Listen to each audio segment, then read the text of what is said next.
Mtazamaji, turejelee taarifa yetu ambapo KTN sasa imefichua njama ya kutisha ya mipango yenye lengo la kusambaratisha maandamano ya Jumatano ya kumbukumbu za mwaka mmoja tangu maandamano ya Gen Z ya mwaka jana.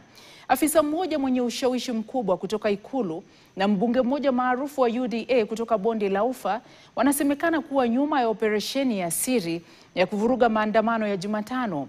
Mpango huo unaoendeshwa kutoka ngazi za juu serikalini na katika jiji la Nairobi unahusisha mtandao pana unaowajumuisha wanasiasa, wahuni wa kukodiwa na wapiga propaganda wa mitandaoni, wote wakilenga kuvuruga maandamano hayo kwa nguvu. Hii hapa taarifa kamili.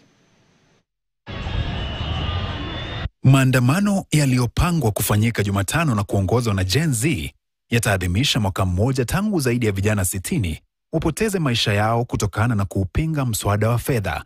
Lakini wakati mamia ya vijana wakijiandaa kushuka mitaani, operesheni ya siri ya kuyakwamisha maandamano hayo inaendelea na huenda ikatumbukiza Nairobi kwenye machafuko.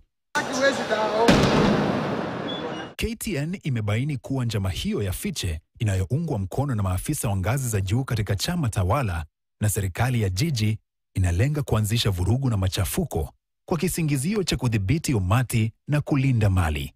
Kikosi cha wahuni nacho kimeandaliwa ili kushambulia hasa wanawake kama njia mojawapo ya kuzua wasiwasi na kuleta hofu.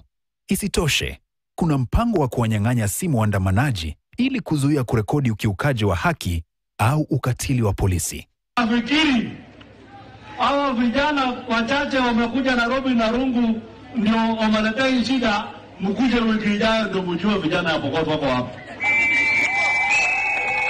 Vijana mko? Wangapi wako tayari kudefend serikali? Twende Nairobi. Twende Nairobi. Tupambane na hao.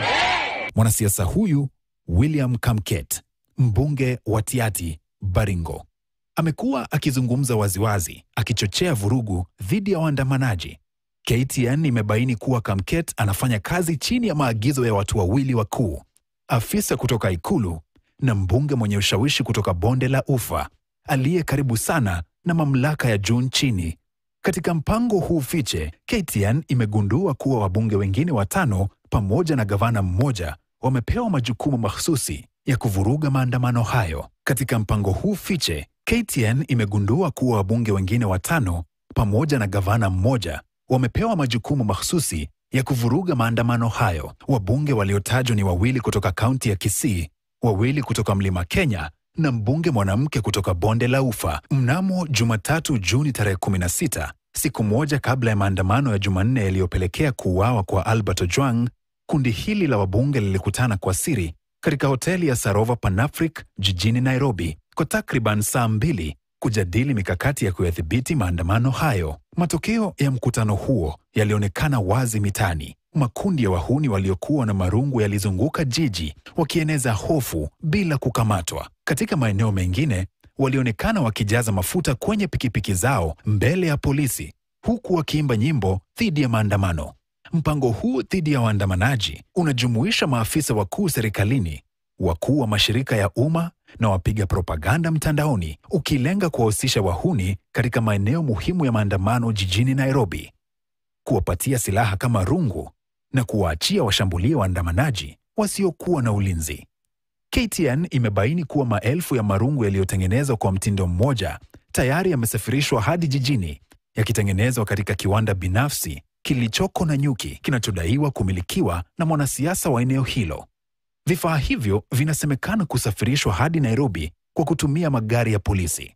Uandikishaji wa washambuliaji unalenga vijana wasio na ajira kutoka mitaa ya mabanda ya Nairobi kama vile Mathare, Korogocho, Kibera, Kawangware na Kayole. KTN imepata jumbe za WhatsApp na maelezo ya ndani yanayofichua undani wa operesheni hii ya kupinga maandamano. Operesheni hii inaongozwa na mwanamke aitwaye Antonella Kakuko, anayefahamika kisiasa kama Nella.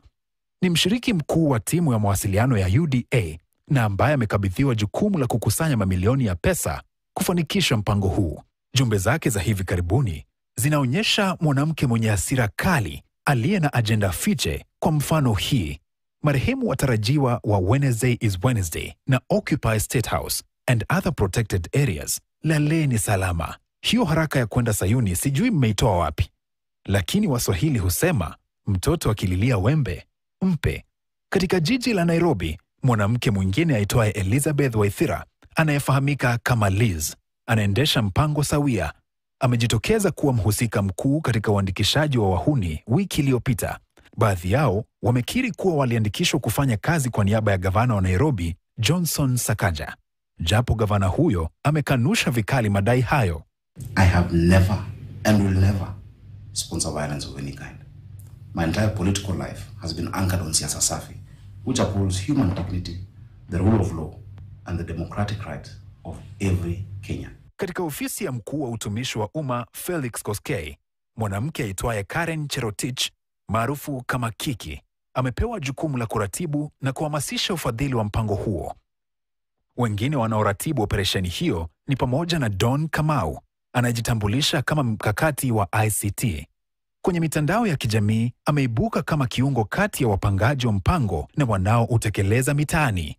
Katika mitaa, waratibu wakuu ni pamoja na Samuel Mundia, eneo la Kayole, Calvins Okoth, anayejulikana kama Gaucho, anayejiita rais wa ghetto huko Makadara, Swale Sonko wa Kibera, na MCA Absalom Odhiambo, maarufu kama Matakwei huko Korogocho. KTN pia imebaini kuwa vyombo vikuu vya habari ni miongoni mwa malengo makuu ya wapangaji wa operesheni hii.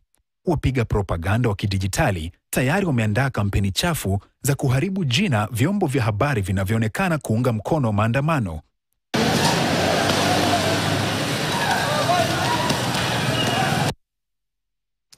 Mtazamaji, ukiyatafakari